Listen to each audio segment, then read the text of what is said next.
Good morning, and welcome to the American Airlines Group First Quarter 2021 Earnings Conference Call. Today's call is being recorded. At this time, all lines are in a listen-only mode. Following the presentation, we will conduct a question-and-answer session.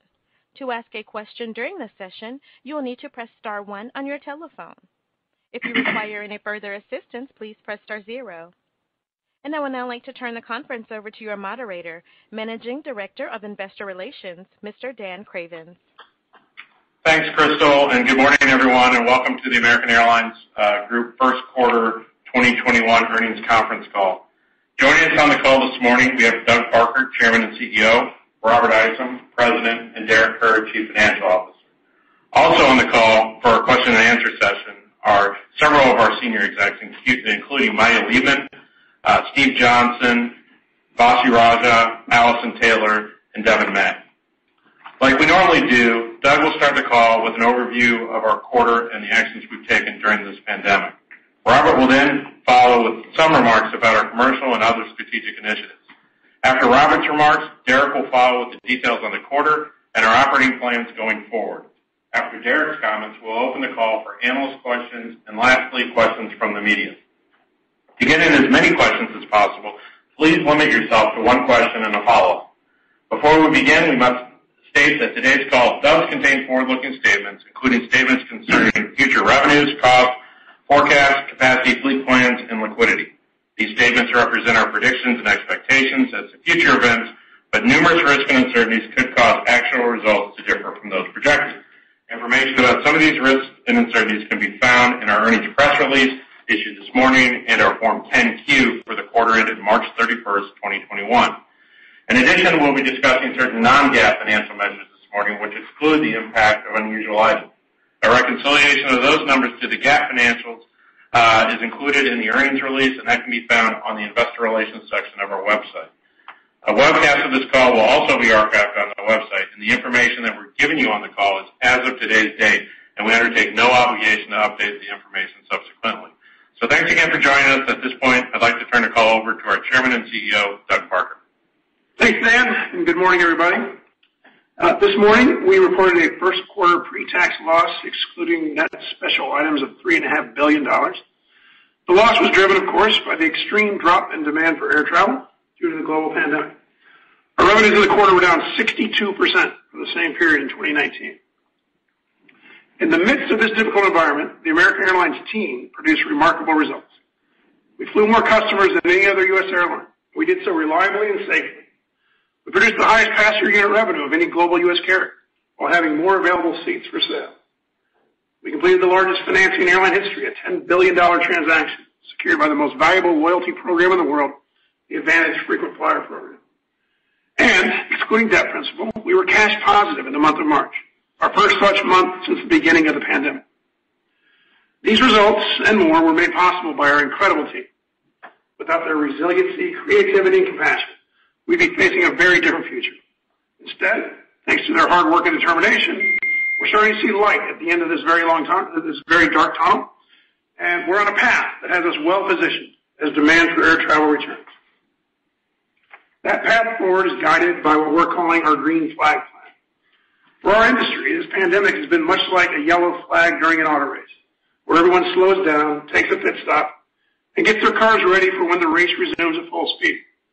We've used this period to improve and prepare our airline so that when the green flag does drop, which appears to be on the horizon, America will be ready.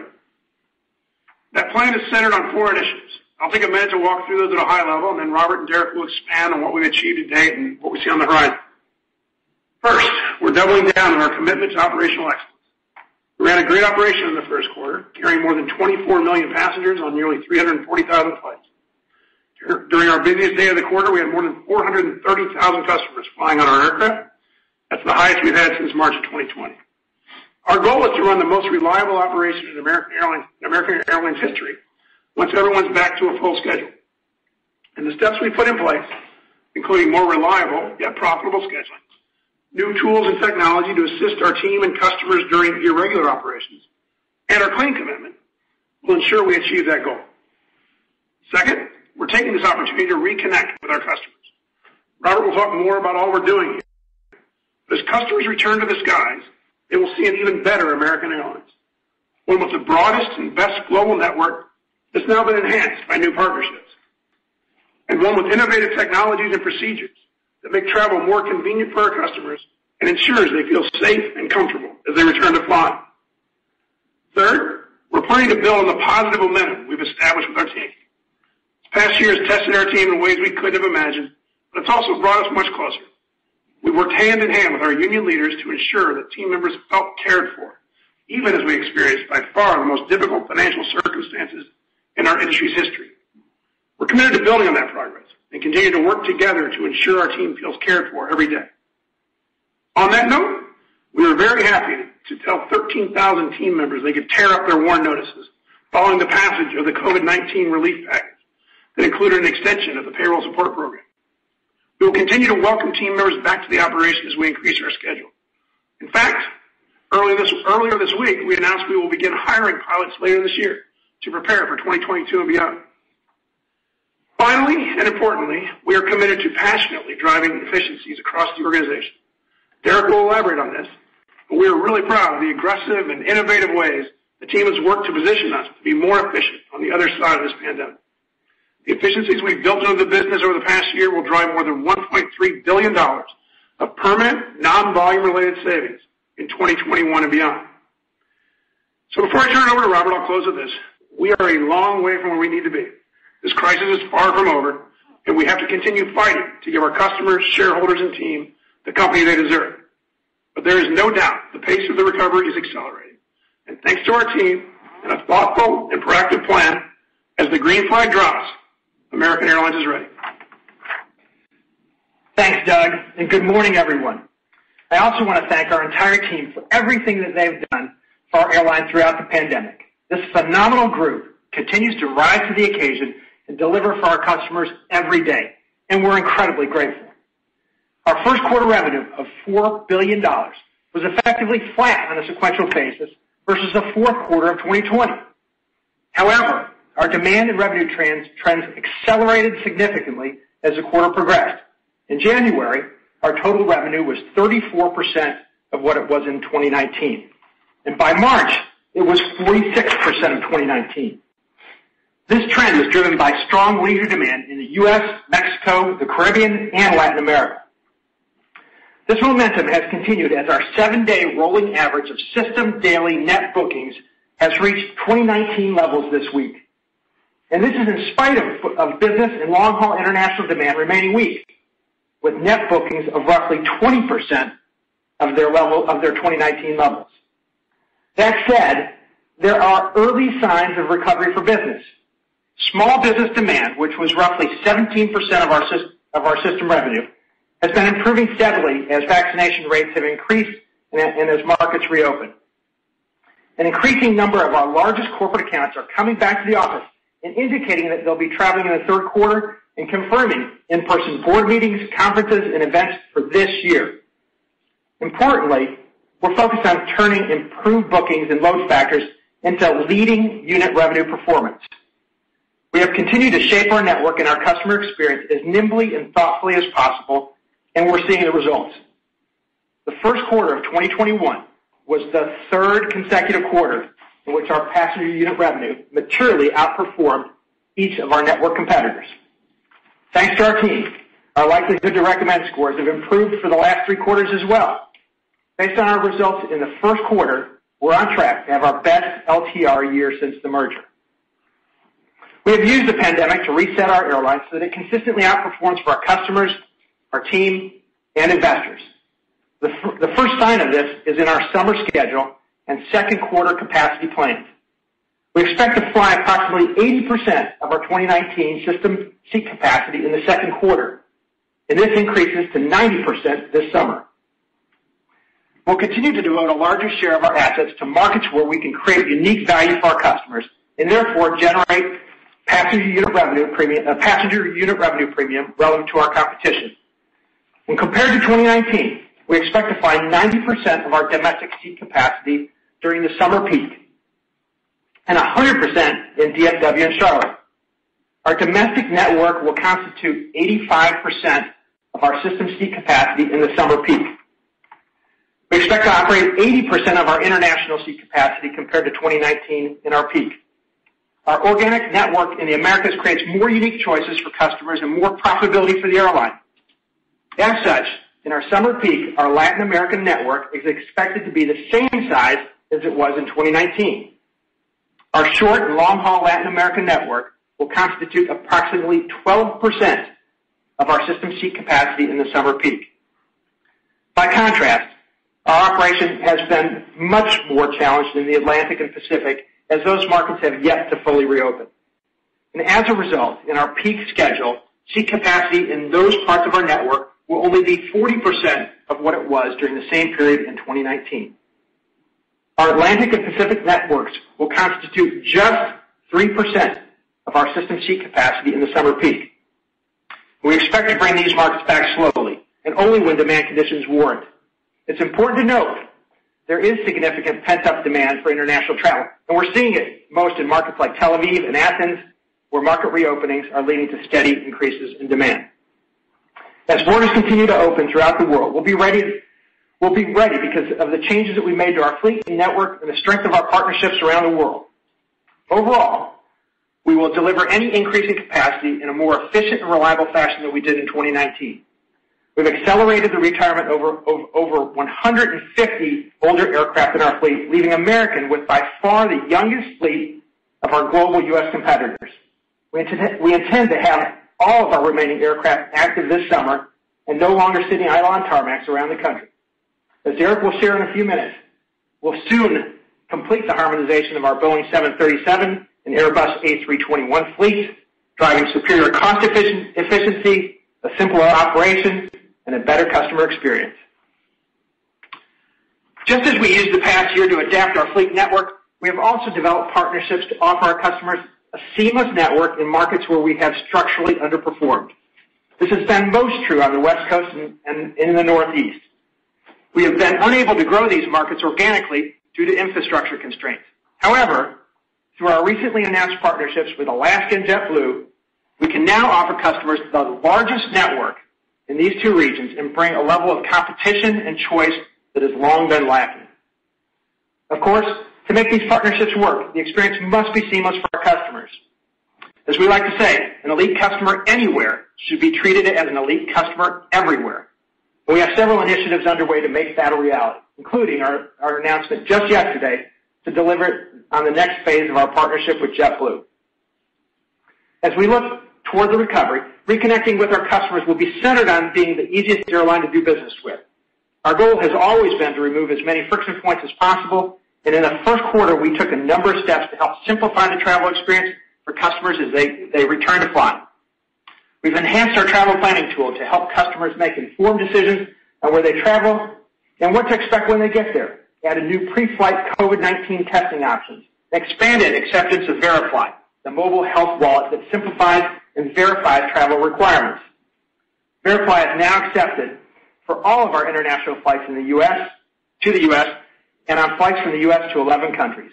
Our partners Aer Lingus, British Airways, Iberia, Japan Airlines now also accept VeriFly. Building a curb-to-gate contactless journey will be an ongoing effort as we reimagine safe and convenient travel in a post-COVID era. At DFW, we've expanded our touchless technology trial to allow customers to use biometric scanners to check their bags prior to departure, and we'll utilize that same technology to allow customers to gain entrance to an Admirals Club lounge later this year. And today, as we celebrate Earth Day, I want to highlight some important strides we've made to run a more sustainable airline. The most important thing any airline can do is retire older aircraft and replace them with new, more fuel-efficient aircraft. And we've done that at American, with $24 billion of investment over the past 7 years and the retirement of more than 650 older aircraft.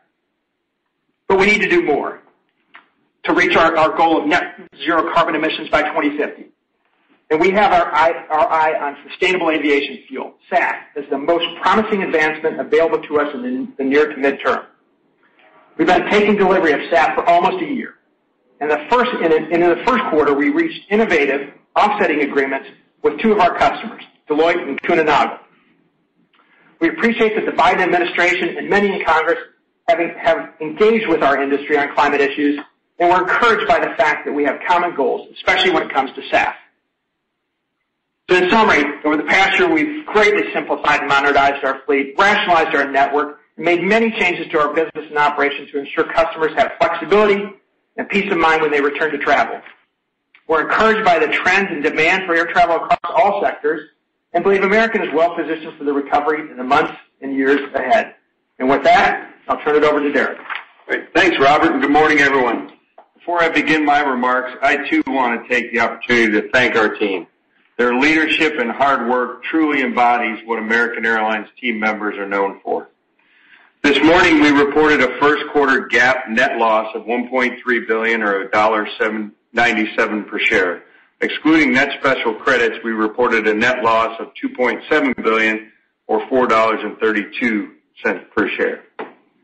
Robert talked about many of the commercial activities we're working on and the trends we're seeing in the demand environment, so I'll focus my remarks on the cost side of our P&L and our balance sheet as we look to the future.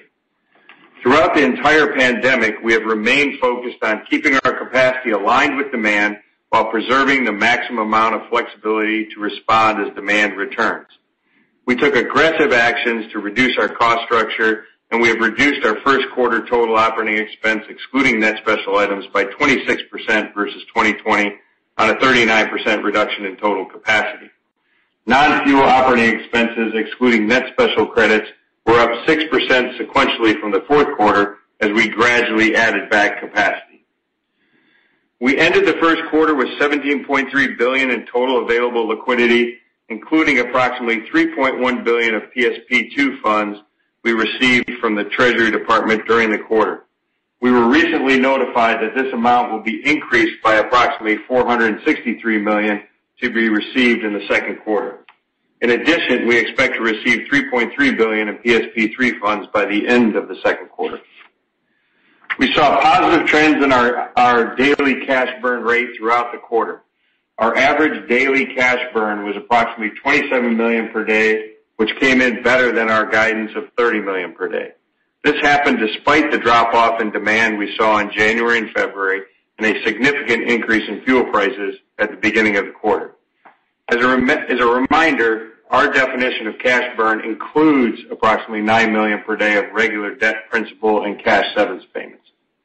For the month of March, our estimated average daily cash burn rate was approximately $4 million per day, and excluding approximately $8 million per day of regular debt principal and cash severance payments made in March, as Doug noted, the company's cash burn rate turned positive for the month. During the quarter, our Treasury team did a phenomenal job of continuing to strengthen our liquidity through a series of capital market transactions. Notably, we completed our $10 billion financing transaction that was backed by the Advantage program at a blended rate of 5.6%, less than half of what we would have been able to do last summer, and used those proceeds to repay in full the $550 million secured loan we had with the Treasury Department. We also had $530 million of aircraft amortization payments, including the maturity of our 2011-1 EETC, which together with mortgage maturities resulted in 35 mainline aircraft and 9 regional aircraft becoming unencumbered. During the quarter, we also repaid in full our $2.8 billion of revolving credit facilities. This was a liquidity-neutral transaction that reduced the company's outstanding debt by $2.8 billion. Importantly, we still retain the flexibility to either draw upon these revolving commitments again as needed or leave them undrawn until October 2024. During the quarter, we took delivery of 7 Boeing 737 MAX aircraft, and we expect to take 1 more delivery later this year. As a reminder, these aircraft were built while the MAX was grounded and were efficiently financed through leasing transactions. In addition, we recently exercised our remaining deferral rights on 18 Boeing 737 MAX aircraft that were previously scheduled to be delivered in 2021 and 2022. These deliveries are now expected to occur in 2023 and 2024. Lastly, we reached an agreement with Boeing related to our remaining 787-8 deliveries. Under the revised terms of the agreement, We have elected to defer and convert 5 787-8 aircraft to 787-9 aircraft. These deliveries are now expected to occur in 2023. The remaining 14 deliveries of 787-8 aircraft have been rescheduled to occur by the end of the first quarter of 2022, and all of these aircraft will retain their existing financings. In January, the company made $241 million in contributions to its pension plans. In March, the new COVID-19 relief bill included, among other things, funding relief for single-employer pension plans. These new funding rules reduce the company's remaining required cash contribution for 2021 to zero, while lowering our projected required contributions over the next 5 years by over $2 billion.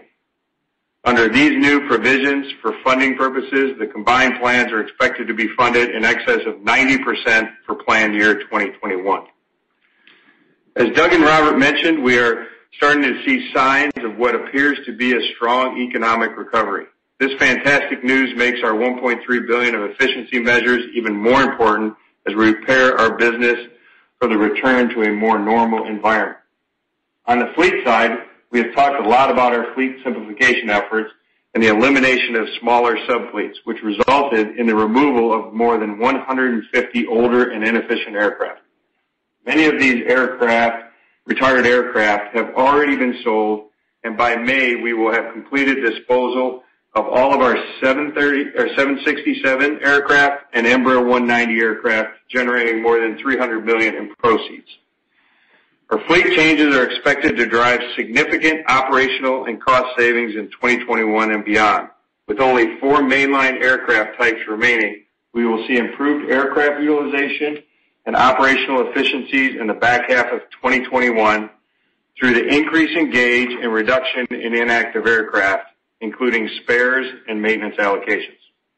Additionally, our fleet harmonization project is picking up steam, and we expect to have our entire 737 fleet completed in the second quarter of this year.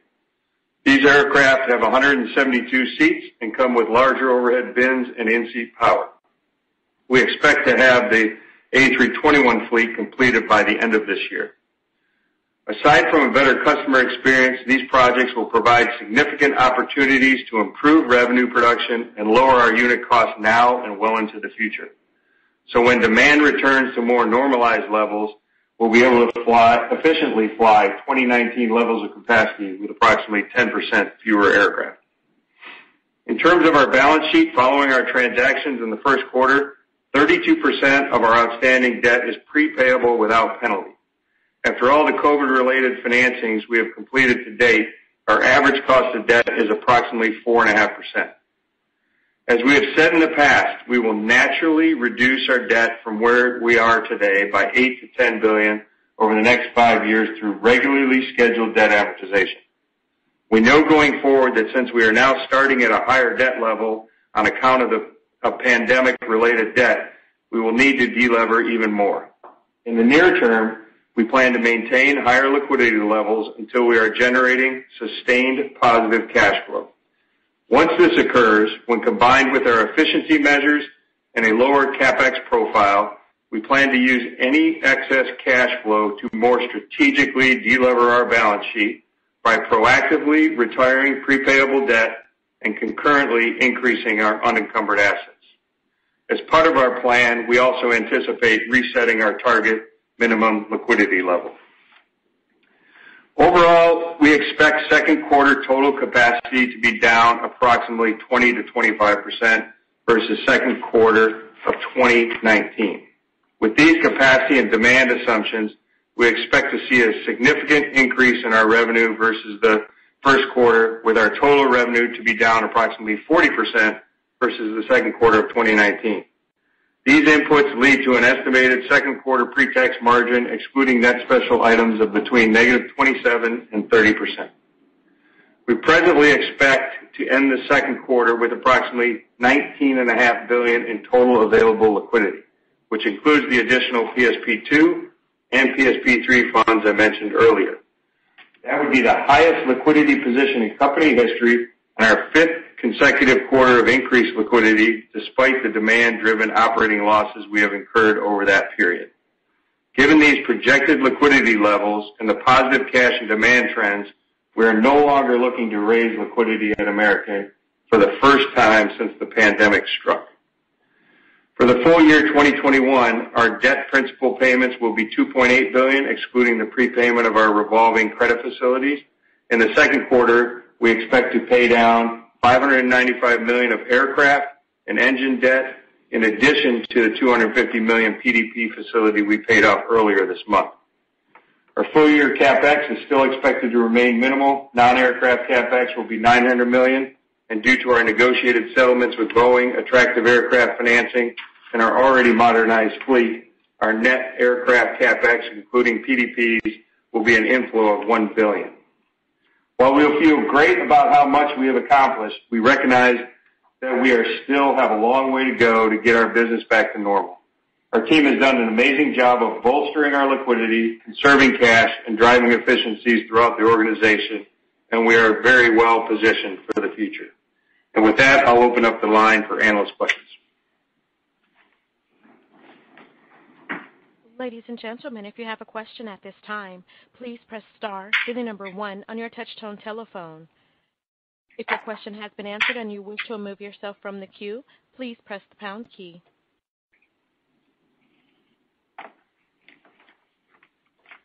Your first question comes from the line of Joseph DeNardi with Stifel. Doug, two questions for you on the loyalty program. I wanted to ask you a question I asked a few years ago at your Investor Day. Yeah. Given how valuable the loyalty program has become and how lucrative the business of selling miles has become, do you need to reconsider what American Airlines is? Are you an airline or are you a marketing company? Yeah, we're an airline, Joe, and always will be. And the Advantage program is a big part of that, which helps us to market the airline, but we're an airline. So, Doug, in 2019, your loyalty program generated roughly the same amount of EBITDA as Marriott did. My question is, did you know that? Does that surprise you? And lastly, why don't you allocate 40% of the time on these calls to the loyalty program, since that's how much EBITDA it represents for you all? Thank you. Thanks, Joe. Yeah, look, I don't think it's possible to separate the EBITDA of the Advantage program from the EBITDA of the airline. They're inextricably linked, and you can't have one without the other. So anyway, that's what I believe. So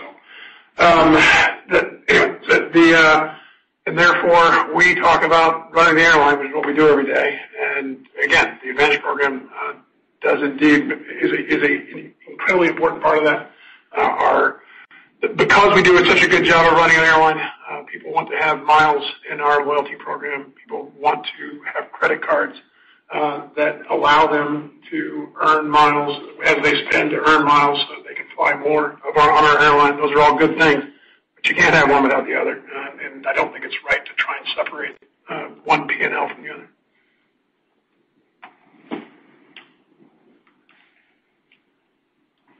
Your next question comes from the line of Mike Linenberg with Deutsche Bank. Morning, everybody. I guess just maybe Robert or Doug. Robert, you talked about, international lagging. You talked about, transatlantic, calling out transatlantic. And yet, we are seeing headlines over the last week or so about the potential opening of at least the U.S.-UK corridor, maybe as soon as the month of May, maybe June. Can you just give us an update on what you're hearing and whether or not we're going to see, maybe unfettered access between the U.S. and UK? Thank you. So Mike, we're certainly hopeful, and we, encourage our government to engage with the UK. But look, this is a bilateral matter, and it's one that first has to be predicated on confidence in safety of travel. So we're encouraged, and we're certainly ready when the opportunity allows it. And we know, as I said, that there's tremendous demand, both from a corporate and from a leisure perspective, to take advantage. But we're going to have to make sure that we're coordinated with all parties, governments, and government agencies to make sure that we're doing it in an appropriate manner. Great. And then thanks, Robert. And then just my second call, just to Vasu on, JetBlue, American. I mean, I know it's early. Any sort of quick wins with respect to flow traffic between the two of you in JFK and Boston, and then the story. I mean, certainly a lot of criticism in at least it seems in the press and from other entities out there, and yet it feels like the story that's not being told is just the number of new service. And I just think about the phase that was just launched in the last day or two. The number of markets that maybe didn't exist before that now exist, like a JFK Cali, JFK Boise, and then the number of city pairs where you're going from 1 to 2 or 2 to 3 or 3 to 4. For whatever reason, that story doesn't seem to be out there because I sort of view that as being, enhancing competition, not taking away from it. So any sort of update that you can give on with respect to that alliance? Thank you. Yeah, hey, Mike, thanks for the question. It's a great question. And look, feel free to start the story about that because you're absolutely right. Indeed, there's AA and JetBlue together, the fastest growing airlines in the whole Northeast corridor. Not just adding new services that certainly AA would have never thought possible, such as JFK Delhi, but arguably in which JetBlue wouldn't have thought possible, such as Boston to Cincinnati. And there's a lot of things, but really, the first part of your question, it's all been enabled. Really, the customers are the true voice of this because if they like it, they'll fly on it. And we've seen that so far. So March was our first month in which we turned on the code share. We only had about 3 weeks worth of bookings, and at least for JetBlue on AA, that was only about 25 to 30 markets, but JetBlue has already become our largest global codeshare partner.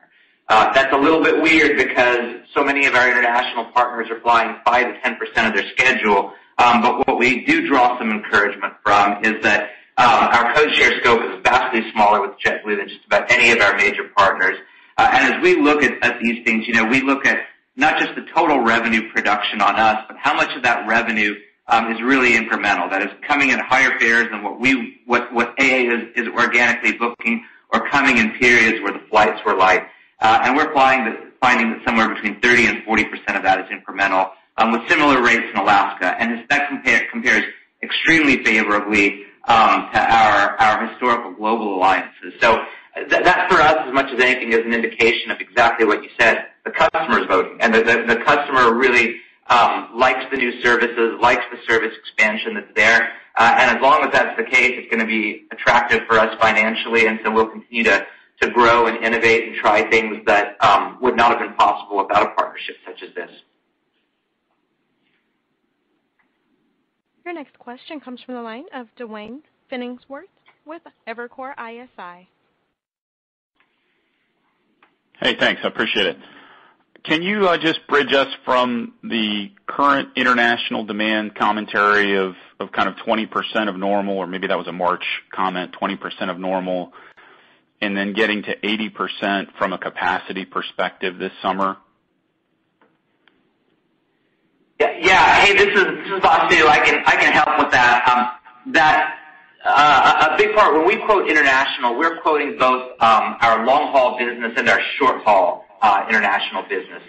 Of note, the way we get to 80% is that we're envisioning a long haul business which will be come our peak summer schedule in July. 40% of its 2019 size, but a short-haul international business which will be north of that, something like 20% larger than what it was in 2019, with our long-haul Latin American network being something like 80% of 2019, right? So, but maybe even the more colorful way to say it is that for us, long-haul is going to be a very small part of our system this summer.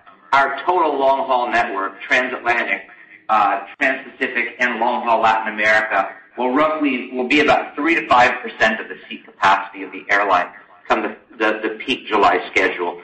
So a lot of what you see is in our international numbers is more capacity going into the short-haul network, which for us has proven to be the most resilient part of the whole system ever since the pandemic started. No matter what the headlines have been, no matter how the market's turned, we always tend to find bookings rebounding fastest, soonest, and greatest in those markets. And you see that in our RASM results. We're flying the biggest schedule in short-haul international and producing the greatest comparative RASMs out there, too. Thanks. And then just a follow-up for Derek. On the net aircraft CapEx inflow of $1 billion, can you just tell us, how much of that is sale-leaseback proceeds and how much of that is sort of PDP refunds? Yeah, our net aircraft CapEx is about 145. So direct sale leaseback of aircraft is about 2.7. So we have about 2.7, 2.6 of aircraft CapEx, and that's all financed by direct lease and sale leasebacks. And then the net PDPs is about $850 million. Okay, sorry, just a small point of follow-up there. Can you give us a sense for where aircraft rent might be kind of exiting this year? Yeah.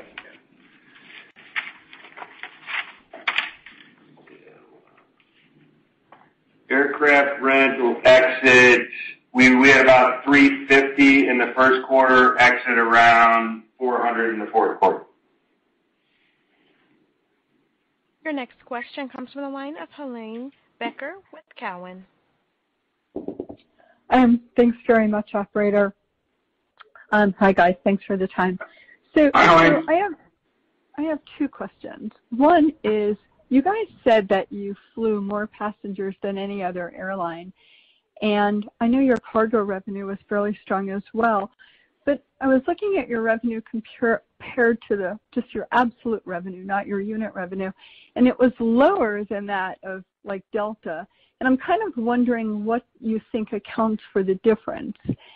And then my follow-up question is related to, are you talking to the Biden administration about reopening borders? Obviously safely, but reopening borders, this summer to gain at least some summer international traffic.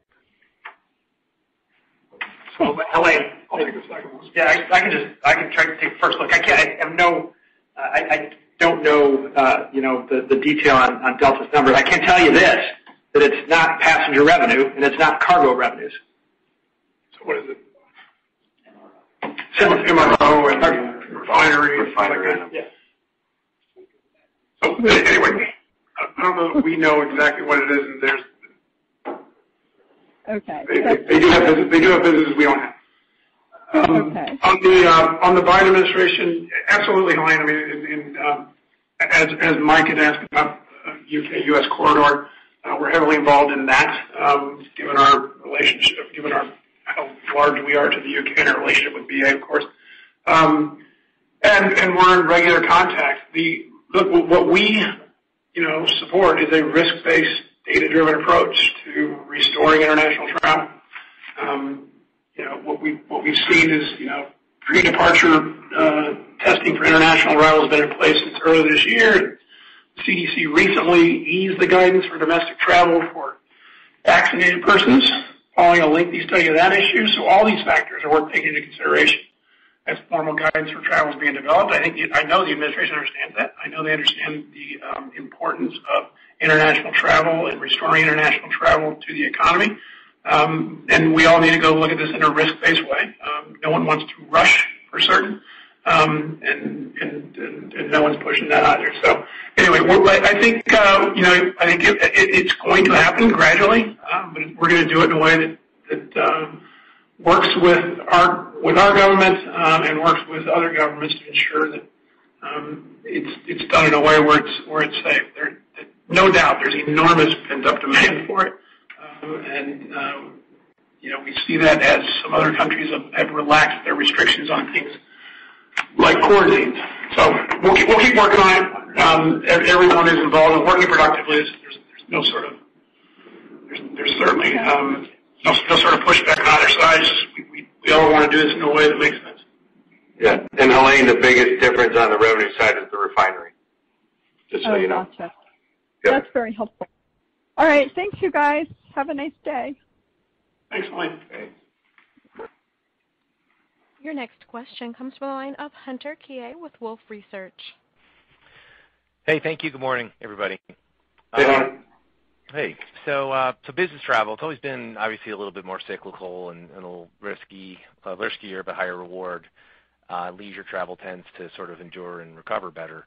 So you knew that. But as you drive out, whatever, $2 billion in costs, you densify your aircraft, is there a thought maybe that you don't want as much of that corporate share on the other side of this? And that maybe, obviously, I know business travel is important to you. I understand that. But maybe like an 80-20 leisure business mix makes more sense for American longer term, given your network footprint and the cost savings and the seat densification and all those other factors just around the periphery. Does that make sense? No, we don't think so, Hunter. Again, we think actually we're building a network that'll serve business better than either network, and we're excited about that. So as business travel returns, we're building the airline to be there for them, and I think we'll be able to do that as well or better than anybody else. Okay.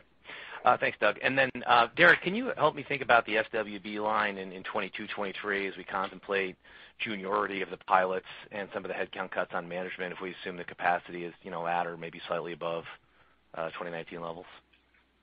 Yeah, from a salary perspective? Yeah, like an absolute SWB, not necessarily unit basis, but on just an absolute salaries basis relative to where you were pre-COVID with juniority and all that other stuff. Yeah, I think, we're going to have a significant amount of retirements as people went out. So when we talk about CASM, in 2022, from a cost perspective on all of the groups, we should be down year over year from that perspective. So as we go out throughout the year, we're increasing just because from a salaries perspective, we have, brought everybody back. So it'll increase as we go through the second quarter, but then we should be pretty flat as we go into the third and fourth quarter, as we have already brought everybody back for the flying that is for the rest of the year. So we should be in pretty good shape as we go forward with that. We all have contracts that are up, so that depends on when those negotiations happen. But in a steady state basis, we'll be pretty flat throughout the rest of the year from a second all the way through the fourth quarter. Your next question comes from the line of Jamie Baker with J.P. Morgan. Hey, good morning, everybody. First one for Robert. So a question I frequently get is how quickly American can ramp up capacity in the event that an incremental market opens up. And in more stable times, it kind of felt like it was about 3 months, between something happening, such as a spike in fuel, and flown capacity actually reflecting that change. Where are we today? For example, if the EU announced today that vaccinated passengers are welcome, and I'm not suggesting this is going to happen, what month would we see that additional capacity?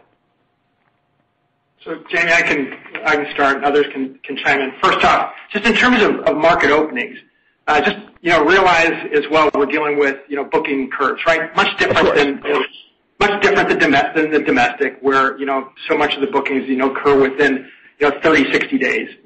For some of these long haul markets, even for business related travel, the booking curve is much more extended. So even if markets were to reopen, so much of the actual window for purchasing for the summer has actually passed us by. So we're going to be smart about how we ramp capacity up so that we make sure that we can match a full demand profile with the aircraft. And that actually matches pretty well with the kind of timing that's required to get aircraft in position, pilots in position, and cities that have actually been mothballed in so many parts of the world back up and operating as well. So for us to be able to serve these markets, we're dealing with timelines that are in kind of the 3 to 6 month range. Vasu, you want to add anything to that?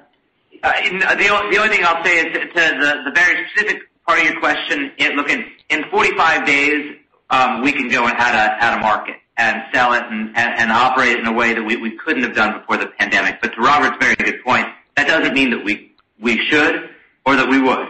because so much of it is, especially as markets reopen, is what's the best marginal use of the capacity that's out there. And you know, to add the dose of color to it is that even if so much of Europe opens up right now, the reality is we're, let's call it 60 to 65% of the way through a historical booking curve for Europe. And a lot of the customers that would have gone there have already booked trips to Hawaii or Florida anyway. So the marginal value of that capacity may be a lot less than what might meet the eye, at least in the American system. Excellent. All good points. Thanks for that. And then second question, and this is, related to the second quarter guide. It feels somewhat reminiscent of last summer's strategy. And we talked back then about the low marginal cost of capacity given PSP and where fuel prices were and, why it made sense to fly more than your competitors, right? This year feels like a more calculated decision, less of a sort of grow or die decision, to, I think, somewhat paraphrase what Vasu has said in the past. But the question I'm getting from investors is, whether this summer's plan is markedly different than when you basically tried something very similar last year. Any thoughts on that? Yeah, I'll start unless Robert can chime in. Yeah, it's dramatically different in that, well, first off, last summer, what we saw was, what looked to be a real drop in the pandemic rates, and as we saw that, we started to add back. When we got the second spike, demand fell off, and we adjusted accordingly. All that was the right decision. It was based on that and nothing else. In this case, we have vaccines, and the pandemic and the rates absolutely are falling. And as a result, you see not just us doing this, but virtually every other airline. So anyway, it feels. I don't exactly. I wouldn't concur exactly with what happened last July. Last July, we saw rates falling. It shows they had capacity. When they spiked back up, we pulled it back. Now we're seeing vaccinations result, something which feels much more permanent. Should that not be the case, you'll see us pull back down again. We can be very flexible, and we will be. I don't think that'll be the case. Nothing about this feels anything close to that. But that's the distinction. And hey, Jamie, I would just add one thing to that. Building off of Robert's comments in the section, that what you see out there in our schedule is actually really indicative of where the airline's going.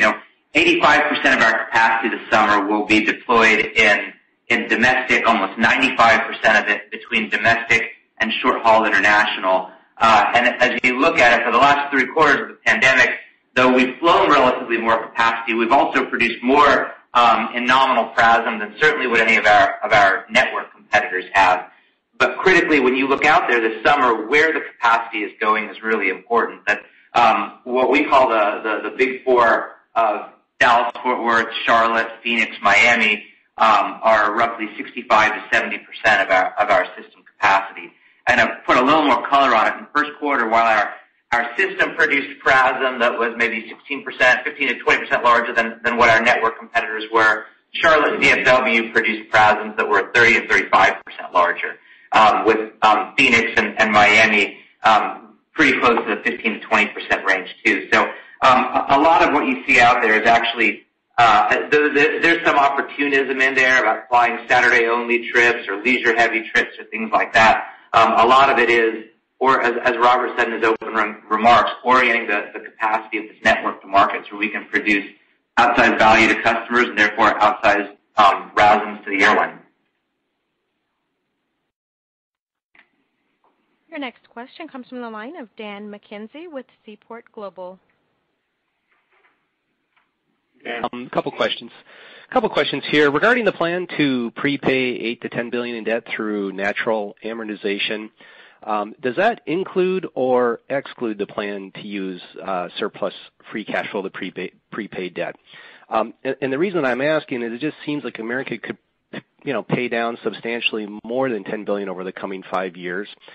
And if that's correct, I'm just wondering, if you'd be willing to provide sort of a bigger picture number of what that could ultimately look like.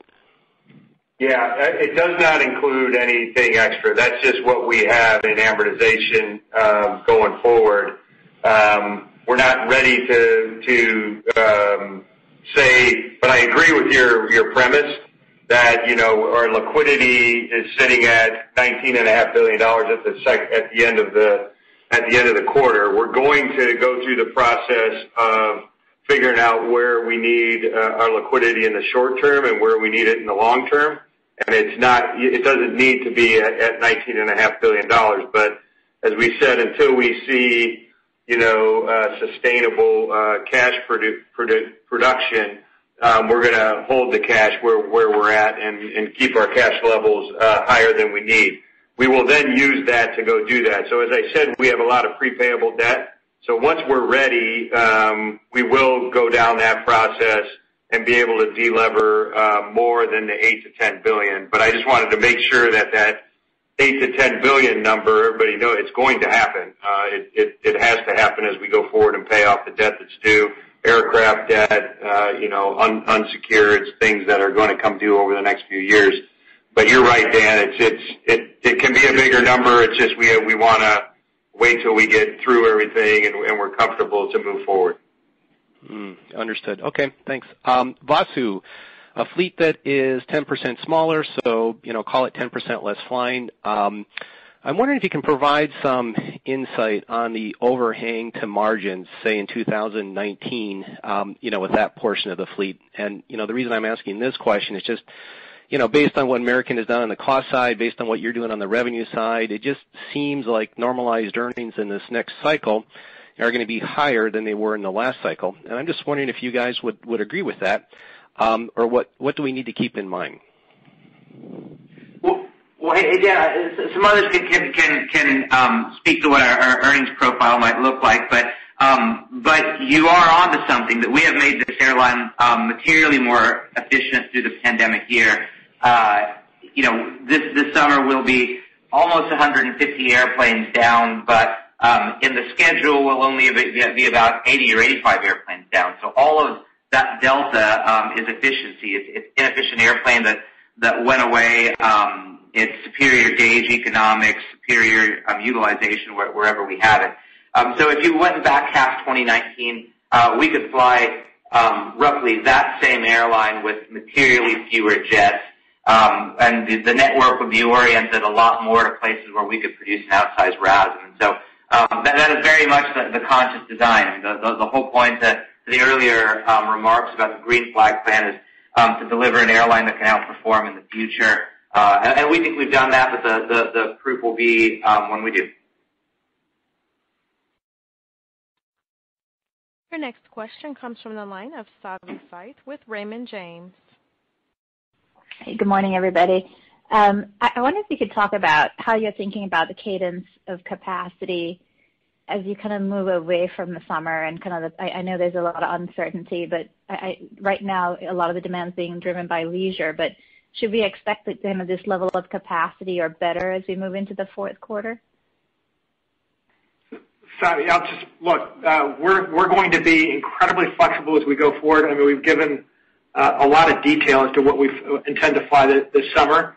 If things progress as we hope, with vaccinations increasing and then hopefully international markets opening up, and based on what we're hearing from our corporate customers in coming back to work, back into the office and setting meetings and events, we're optimistic, but it really is dependent on the continued containment of COVID and people getting back to business. I'll add, and consistent with Jamie's question too, we just have enormous flexibility in this regard. The schedule we have built is designed for the current amount of travel, for the current leisure-based travel. That's why we have 777s flying around the United States. They're not made to do that. It's not going to be happening a year from now. So as international markets open up, that's where those aircraft will quickly be deployed. But again, we're gonna wait for the demand to come back before we deploy the aircraft there. But right now, I think the team's doing a really nice job of deploying airplanes where the existing demand is. Great. And then if I might just follow up on partly your response to Hunter's question, just how much of kind of the 2Q costs are related to kind of getting capacity back online versus, actually the capacity kind of being produced in the quarter. Just wondering, as that how much is in the number today that might wind down as you kind of increase capacity going ahead? There's really not. I mean, we don't have a lot of costs built into the second quarter to get the capacity back up. Most of the aircraft have been ready to go.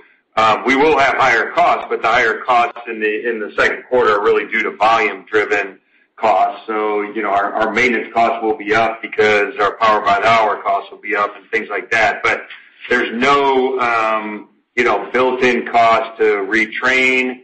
There's no big built-in cost to get the fleet back up because the fleet is ready to go.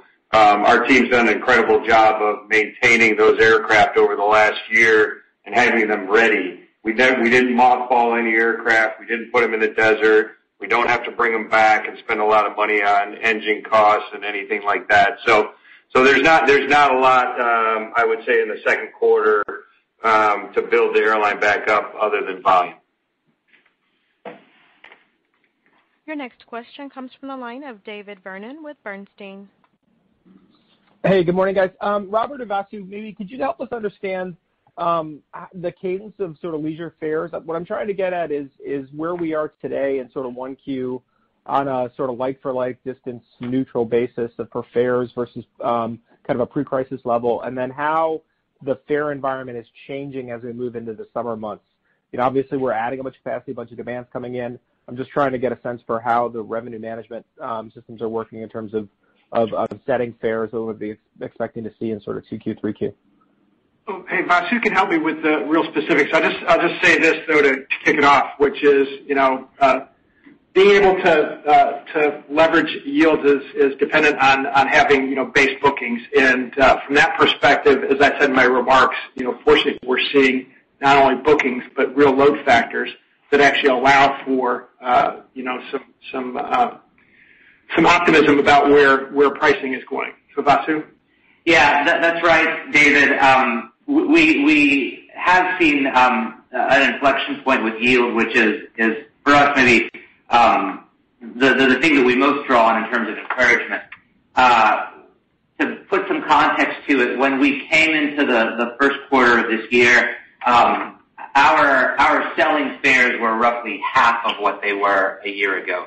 That means for half of last year's price, you could gain access to the American Airlines system. As we go out into the summer, there's something like 90% of where they were a year ago. And indeed, in our leisure markets, and by leisure, to be really specific here, we count that as short-haul international and also all the obvious domestic markets, Vegas, Orlando, Florida, things like that. Our seat capacity there is up about 25%, but there our yields are about 95 to 100%. Our book yields are about 95 to 100% of what we were taking a year ago. And so that for us, as much as anything, is really key because we are at a place now, if you'll notice the commentary, we're not spending a lot of time talking about bookings because in our system, engineering bookings is not the issue anymore. So much of it is about getting yields back and getting RASMs back, especially in our domestic system. For as big as we are historically in our network and the way we're shaping it this summer, domestic RASM is key to our success. And given what's happening with traffic, yield is super important. So we are doing all we can to go and yield up wherever we see it. So just to clarify, were you referring to 95% of 2020 levels or 2019 levels? 2019 levels, sorry. All my comments is after 2019. I apologize. All right. Thank you. Yeah, that was slightly frightening. Just as maybe a follow-up, Derek, you mentioned before managing the airline to a little bit lower level of leverage. How do you think about talking to your board about the financial liability risk when you've got all these unencumbered assets? I think one of the things that maybe surprised a lot of us is that there were a lot of assets that you can tap into for debt and credit. How do you think about managing or measuring that, or maybe communicating that to the market going forward, so that we maybe have some visibility into additional liquidity that you could tap outside of like the traditional kind of debt to EBITDA metric, just given the fungibility of the assets that are in the network, particularly if you buy down more aircraft with cash? Yeah, I think number one, we're not looking for more liquidity, so that's the good news now is I come in every day and not have to go look for liquidity.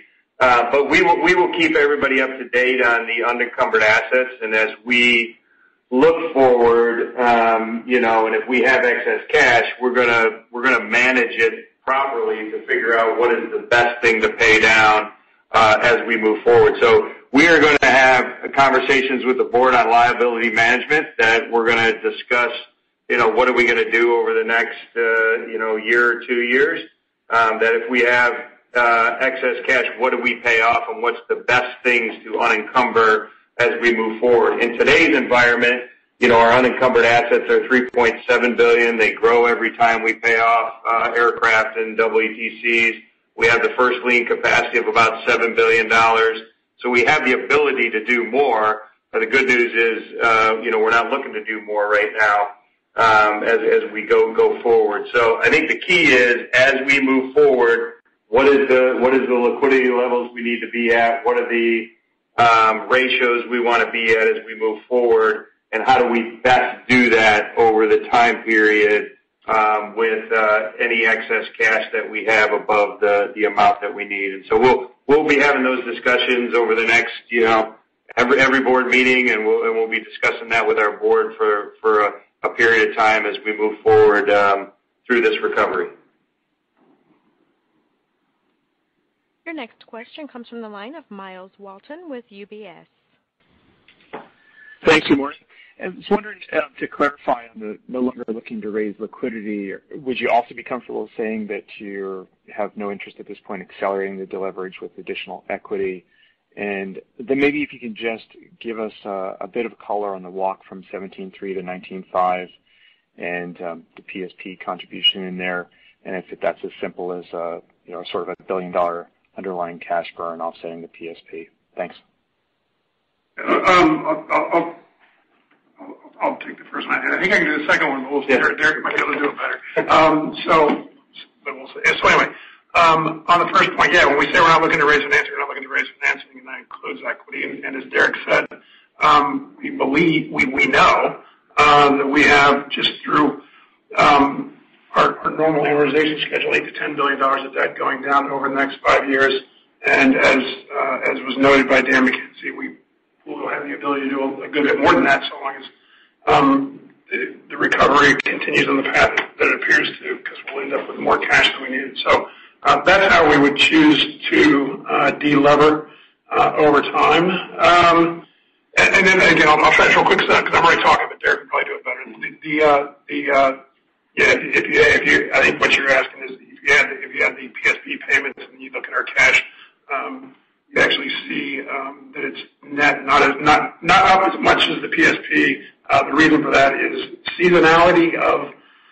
First off, the seasonality of sales is not as strong in the second quarter as the first, and we also and the debt payments are larger in the second than the first. But even if you exclude debt payments, we're still cash positive in the second quarter, excluding debt payments on that forecast. Debt and interest payments. Debt and interest payments. Thanks, Derek.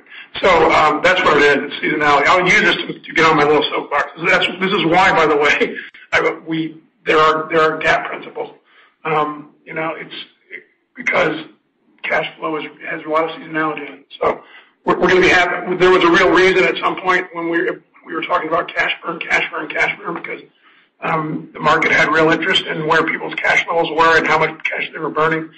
We're all well past that. And if we keep talking about cash burn, we're going to keep confusing people because there's huge seasonality in cash in airlines. There's huge seasonality in debt payments.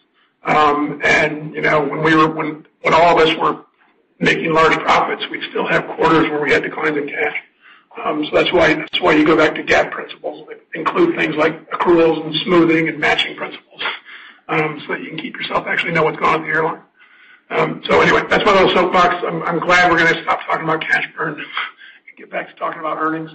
But anyway, that's the reason. So thanks for asking. Your next question comes from the line of Stephen Trent with Citi. Good morning, everybody, and thanks very much for taking my question. Most were answered, but I was just curious what you guys are seeing. If you could give a little more color. I think you mentioned that you're going to hire some pilots later this year.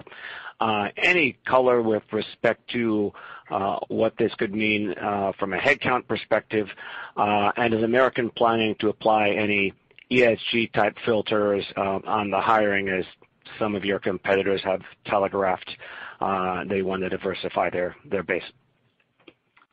So, yeah, look, it's great news that we're looking at hiring pilots later this year, and it's due to a number of factors. Most notably that we've had significant retirements over the past few years. So this is going to put us in position to fly and be flexible wherever we need to be. From bringing pilots on, though, we're incredibly excited about the work that we've been doing, both at the mainline airline and within our regional airlines as well. We also have been marching down the path to ensure that those that are coming into our regional airlines, our wholly owned, and also our mainline, really represent the face of the country. Most notably, ensuring that we have more women and people of color that are taking the ranks of this the pilot ranks.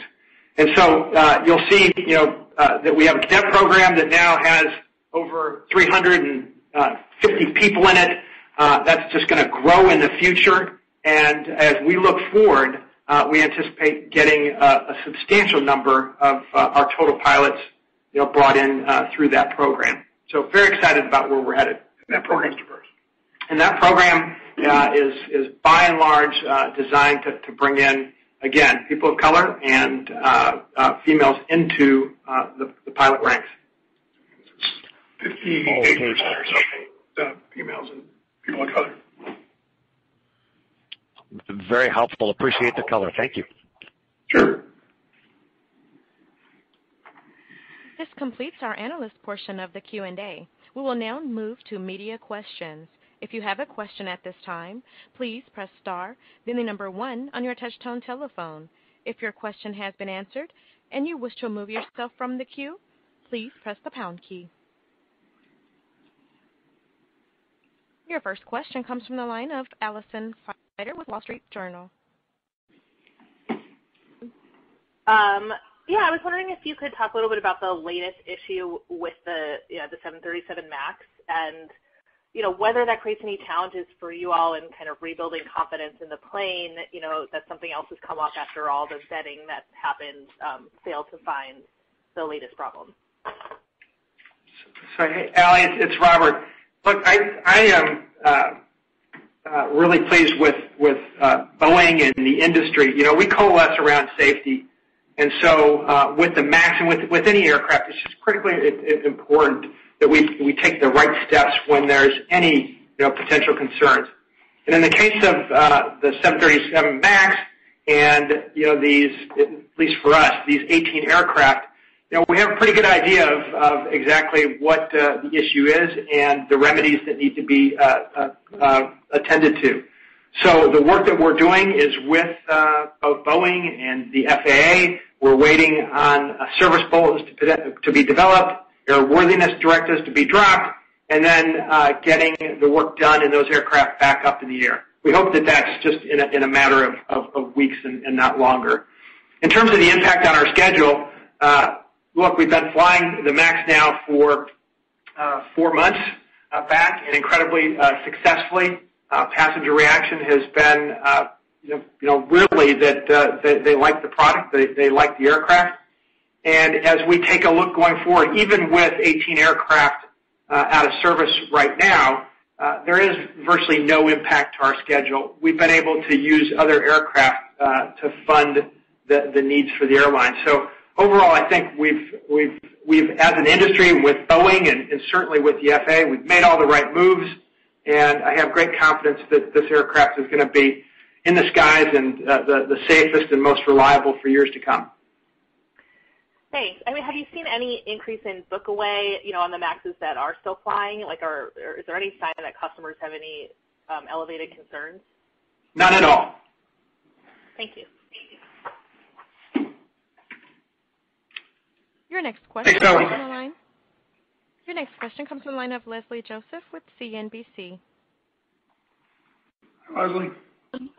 You mentioned that bookings were ticking up. Of course, looks like a much stronger summer than last year. What are your projections for after summer vacation season starts to wane? Do you expect a lot of that leisure demand to just go away? And do you think there's going to be enough business demand to replace it? Hey, Leslie, this is Vasu. Thanks for the question. Look, it remains to be seen. Throughout this pandemic, it's always difficult to forecast or prognosticate that far out. And though things are recovering, that difficulty remains. So it remains to be seen, as Robert and Doug mentioned earlier, though, for us, the real lever is our capacity. And if things change, we can change with it. And over the last year, we have any number of tools and techniques to go and make the airline pretty nimble in responding to it. So first things first is to manage the summer, and then we'll treat the fall as it gets closer. Okay, and then the bookings that you have so far, are you seeing that they drop off after August or July, or is there any one point where you see kind of a slowdown? We're seeing pretty consistent bookings growth throughout periods. Indeed, where bookings are falling, it is a conscious decision on the part of the airline so that we don't do things like, for example, sell out Thanksgiving week too soon. But we see continued strong bookings as we go out there. We just want to make sure they're coming in at fares to make the airline sustainable. Your next question comes from the line of Mary Schlangenstein with Bloomberg News. Hi, thanks. How are you? Great. I want to ask first real quick, if I can go back to Allison's question on the MAX. Wanted to see if you have any information or can comment on if there's a frustration level on the fact that you haven't yet gotten a service bulletin on that repair, which, originally the talk was that those repairs would be fairly simple and straightforward, but now it's been weeks and you don't have anything yet from Boeing. Not at all. That's the FAA's job, and they do it well, and we work really well with them. And as Robert said, we all coalesce around safety, and that's part of the process. And so we're not the least bit frustrated. Okay, thank you. And if I can also ask, Vasu, if you could talk a little bit about the wide bodies domestically and what planes you're flying where domestically? Yeah, Mary, I can talk a little bit about it, but really the bigger story on the wide body is just how, frankly, how dynamic the airline has gotten in managing capacity around the system, which is frankly easy to do in the world of scheduling. It's a lot harder to actually deliver it for our customers and do so reliably and in a way that they like. And so through the pandemic, as international demand has fallen, sometimes even as close to 45 or 60 days from departure, we've been taking out international flights. But as we've seen strong bookings, say Miami or what have you, we've been putting those wide bodies in there. So a big part of it is very dynamic, and it changes a lot. What we're most encouraged about is wherever we've seen them, indeed we've been able to deliver it on short notice, and per our earlier comments, in a way our customers like. Our customer satisfaction scores have indeed never been higher. The only real method beyond that to where the wide bodies go this summer is they are concentrated disproportionately in what we call hub-to-hub markets. Those are markets like Miami to DFW, and also our big Sunbelt markets, especially in Miami. So we're now in a place where Miami to New York is all on wide bodies, Miami to Los Angeles all on wide bodies, Miami to Boston largely on wide bodies too. So we don't anticipate very many material changes versus what you see in the schedule, but if things change in international, that's a real lever for us. And the marginal capacity of that is probably better spent at domestic right now than what it is in most of long haul. Great. Thank you very much.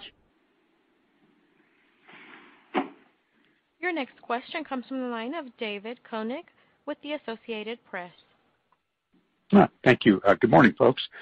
I guess this is for Vasu. I wanted to follow up on what you were saying to David Vernon on fares. The 90% as you approach this summer, the 90% of 2019 levels, is that due in any part to more business travelers, or is it pretty much just that you can get higher fares from leisure travelers? And then to follow up on that, is that pretty much leisure fares across your system, domestic and short haul, international? Hey, thanks for the question. And look, and to be clear, that 90% are the book yields we're taking right now. There could be any number of factors that impact what they actually come in at once the summer is all said and done. But yes, it is primarily driven by leisure demand growth. We are seeing signs of business growth, but it is, it's coming off of a small base, and it's still a pretty small part of our system total. So most of the yield growth we're seeing is from the leisure travel segment. And frankly, a lot of what yield growth is there is just because we're seeing a lot of cases where, especially on peak holidays and things like that, where frankly the demand for seats is greater than supply of seats. And so that's what produces higher yields.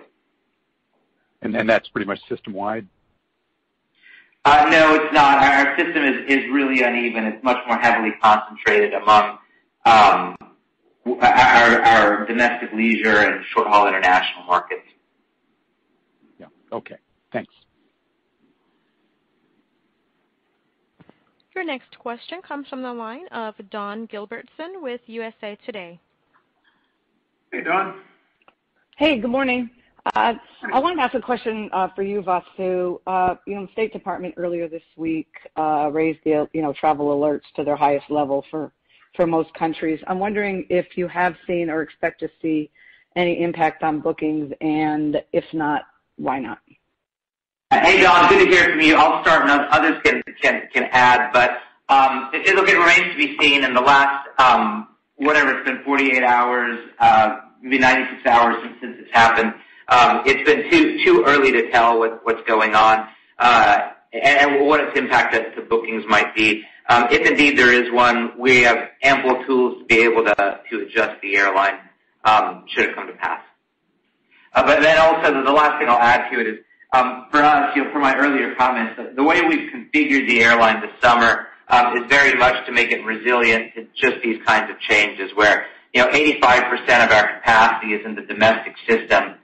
In large part because we realize that the recovery is not just going to be choppy from a demand perspective, but choppy from a market opening perspective as well. And so by building the plan like that, it's something that we can deliver upon for our team and our customers and create a lot more resilience as the world recovers. Thank you. Your next question comes from the line of Kyle Arnold with Dallas Morning News. Hello, Kyle. Good morning, guys. Appreciate it. I know you have some plans, and you announced the plans to start hiring some pilots. Do you guys have any? Will there be any need going into the year for other employee groups, flight attendants, or ground workers or gate agents?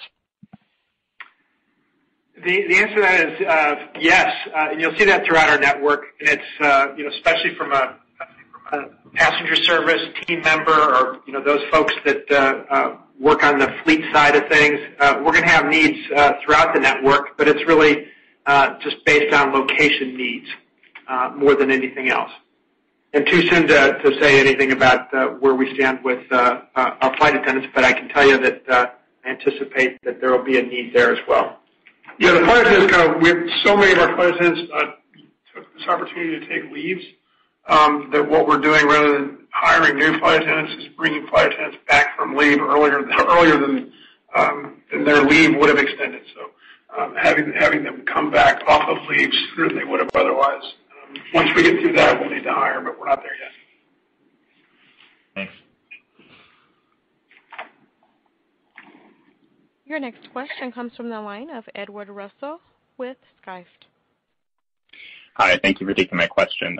Robert, could you tell me a bit more about how many aircraft American needs to reactivate to fly all of its fleet this summer, and what types are still needing to be reactivated? We have aircraft that are ready to go. Of course, as Derek mentioned in his comments, we're accelerating our reconfiguration programs, our harmonization programs on the 737 and A321. So we'll have some aircraft that are caught up in that. But the way to look at our fleet is that they're all out there and maybe not utilized as much as they will be. But we feel great about the work that our maintenance team has done to keep everything ready to fly when necessary. So just to follow up, you don't have any aircraft temporarily stored anymore at this point? Is that the way to characterize it? Correct. Yep. Okay. Thank you. And at this time, I would now like to turn the conference back to Doug Parker for closing remarks. Fantastic. Thanks everybody for your interest. If you have any further questions, please let us know. Appreciate your time. Ladies and gentlemen, this concludes today's conference. Thank you for participating. Have a wonderful day. You may all disconnect.